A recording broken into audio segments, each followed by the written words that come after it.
ನಮಸ್ಕಾರ ಎಲ್ಲರಿಗೂ. ನಾನು ಮಂಜುಳಾ. ಈಗ ಒಂದು ಒಳ್ಳೆ ನುಗ್ಗೆಕಾಯಿ ಬೇಳೆ ಸಾರು ಮಾಡೋಣ. ಯಾವುದು ರುಬ್ಬಂಗಿಲ್ಲ, ಏನೂ ಇಲ್ಲ, ತುಂಬಾ ರುಚಿಯಾಗಿರುತ್ತೆ ನುಗ್ಗೆಕಾಯಿ ಸಾಂಬಾರು. ಈಗ ಹೇಗೆ ಮಾಡೋದಂತ ನೋಡೋಣ ಬನ್ನಿ. ನಾನು ಒಂದು ಬಟ್ಲಿಗೆ ನನಗೆ 3 ಜನಕ್ಕಾಗಷ್ಟು ನಾನು ಮಾಡ್ತಾಯಿದ್ದೀನಿ. ನಿಮಗೆ ಜಾಸ್ತಿ ಜನ ಇದ್ದರೆ ಜಾಸ್ತಿ ಪ್ರಮಾಣದಲ್ಲಿ ಹಾಕ್ಕೊಳ್ಳಿ. ನಾನು ಒಂದು ಮೆಜರ್ಮೆಂಟ್ಗೆ ಅಂತೇಳಿ ಒಂದು ಕಪ್ ಇಟ್ಕೊಂಡಿದ್ದೀನಿ. ಆ ಕಪ್ಪಲ್ಲಿ 1.5 ಕಪ್ಪಷ್ಟು ನಾನು ತೊಗರಿಬೇಳೆ ಹಾಕ್ಕೋತಾ ಇದ್ದೀನಿ. ತೊಗರಿಬೇಳೆನ ಚೆನ್ನಾಗಿ ಒಂದು 3 ಸಲ ವಾಶ್ ಮಾಡ್ಕೊಂಡು ಬರೋಣ. ಆಮೇಲಿಂದ ಬೇರೆ ಐಟಮ್ಸ್ ಏನು ಹಾಕೋಣ ಅಂತ ನೋಡೋಣ. ಇದು ತುಂಬಾ ಚೆನ್ನಾಗಿರುತ್ತೆ. ನಾವು ಜಾಸ್ತಿ ಯಾವುದಕ್ಕೂ ಕಾಯೆಲ್ಲ ರುಬ್ಬಿ ಸಾರು ಮಾಡೋದೇ ಇಲ್ಲ. ಇದೇ ಥರನೇ ನಾವು ಮಾಡೋದು. ನೀವು ಯಾವ ಥರ ಮಾಡ್ತೀರಾ ಅಂತ ನನಗೆ ಆಮೇಲೆ ತಿಳಿಸಿ. ಒಂದು 3 ಸಲ ಚೆನ್ನಾಗಿ ತೊಳ್ಕೊಂಡು ಬರೋಣ. ಈಗೆಲ್ಲ ಔಷಧಿ ಹೊಡೆದೇ ಮಾಡಿರ್ತಾರೆ ಬೇಳೆ ಕಾಳುಗಳೆಲ್ಲ. ತೊಳ್ಕೊಂಡು ಬಂದಿದ್ದೀನಿ ನೀಟಾಗಿ. ಇವಾಗ ನನಗೆ ಎಷ್ಟು ಬೇಕೋ ಅಷ್ಟೇ ನೀರು ಹಾಕ್ಕೋತೀನಿ. ಆಮೇಲೆ ನಾನು ಬೇಕಾಗಷ್ಟು ಹಾಕ್ಕೋತೀನಿ. ಒಂದು ದಪ್ಪದ ಈರುಳ್ಳಿನ ಉದ್ದುದ್ದಕ್ಕೆ ಕಟ್ ಮಾಡಿ ಹಾಕ್ಕೊಂಡಿದ್ದೀನಿ. ಒಂದು 3 ಟೊಮೊಟೊ ಹಾಕ್ಕೊಂಡಿದ್ದೀನಿ. ಯಾಕಂದರೆ ನಾನು ಹುಣಸೆಹಣ್ಣು ಹಾಕಲ್ಲ, ಅದಕ್ಕೋಸ್ಕರನೇ. ಒಂದು 3 ಟೊಮೊಟೊ ಹಣ್ಣು, ಈರುಳ್ಳಿ, ಬೆಳ್ಳುಳ್ಳಿ, ಸ್ವಲ್ಪ ಅರಿಶಿನ ಹಾಕ್ಕೊಂಡಿದ್ದೀನಿ. ಸ್ವಲ್ಪ ಜೀರಿಗೆ, ಸ್ವಲ್ಪ ಎಣ್ಣೆ, ಬೇಳೆ ಚೆನ್ನಾಗಿ ಮೆತ್ತಗೆ ಬೇಯಲಿ ಅಂತ ಹೇಳ್ಬಿಟ್ಟು. ನೀರು ನಾನು ಎಷ್ಟು ಬೇಕು ಅಷ್ಟೇ ಹಾಕ್ಕೊಡ್ತೀನಿ ಬೇಯೋಕ್ಕೆ. ಯಾಕಂದರೆ ಮೇಲೆ ಉಪ್ಪು ಬಂದುಬಿಡುತ್ತೆ ಕುಕ್ಕರ್ ಮೇಲೆ. ಅದು ಕುಕ್ಕರ್ ಮೇಲೆ ಉಪ್ಪು ಬಂದುಬಿಟ್ರೆ ಅದು ಸತ್ವ ಇರಲ್ಲ. ನೀವು ಒಂದ್ಸಲ ಈ ಥರ ನಿಮ್ಮ ಮನೇಲಿ ಯಾವ ಥರ ಮಾಡ್ತೀರಾ ಅಂತ ನನಗೆ ಕಾಮೆಂಟಲ್ಲಿ ಹೇಳಿರುತ್ತೆ. ಕುಕ್ಕರ್ನ ಮುಚ್ಚಿ ಇವಾಗ ಗ್ಯಾಸ್ ಮೇಲೆ ಇಟ್ಬಿಡೋಣ.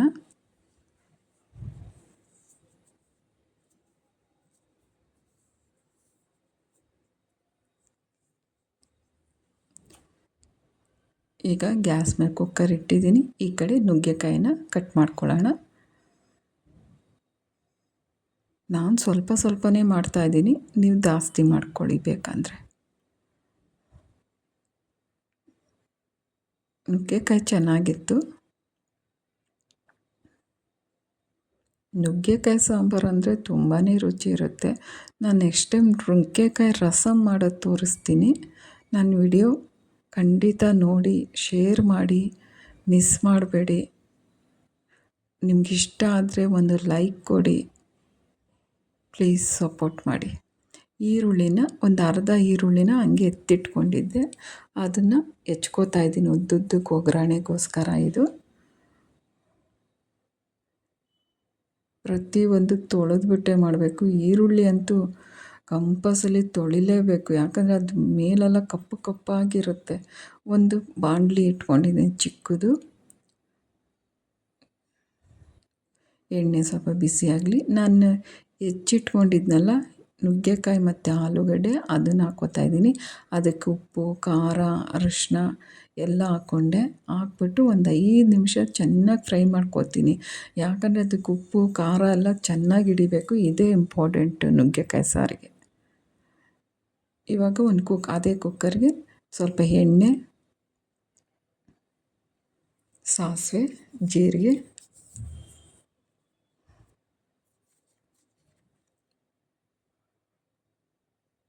ಕರಿಬೇವು ಸೊಪ್ಪು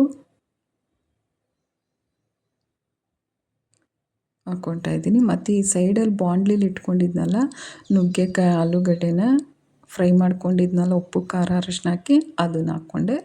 ಅದನ್ನು ಹಾಕೊಂದು 2 ನಿಮಿಷ ಫ್ರೈ ಮಾಡಿಕೊಂಡು ಈಗ ಬೇಯಿಸ್ಕೊಂಡಿದ್ದ ಬೇಳೆನ ಮಸದ್ಬಿಟ್ಟು ಹಾಕ್ಕೊಂಡಿದ್ದೀನಿ. ಈಗ ನಂಗೆ ಸ್ವಲ್ಪ ಗಟ್ಟಿ ಅನ್ನಿಸ್ತೈತೆ, ಅದಕ್ಕೆ ಸ್ವಲ್ಪ ನೀರು ಹಾಕ್ಕೊಂಡೆ. ಇನ್ನೂ ಸ್ವಲ್ಪ ನೀರು ಬೇಕು, ಯಾಕಂದರೆ ಕುದೀತಾ ಅದು ಇನ್ನೂ ಗಟ್ಟಿ ಬರುತ್ತೆ. ಅದಕ್ಕೋಸ್ಕರ ಇವಾಗ ಸಾಂಬಾರು ಪುಡಿ ಹಾಕ್ಕೊಂಡಿದ್ದೀನಿ. ನಿಮ್ಗೆ ಏನು ಖಾರ ಬೇಕೋ ಅದನ್ನು ಹಾಕ್ಕೊಳ್ಳಿ. ಧನಿಯಾ ಪೌಡ್ರು, ಚಿಲ್ಲಿ ಪೌಡ್ರು, ಸ್ವಲ್ಪ ಅರಿಶಿನ ಪೌಡ್ರು.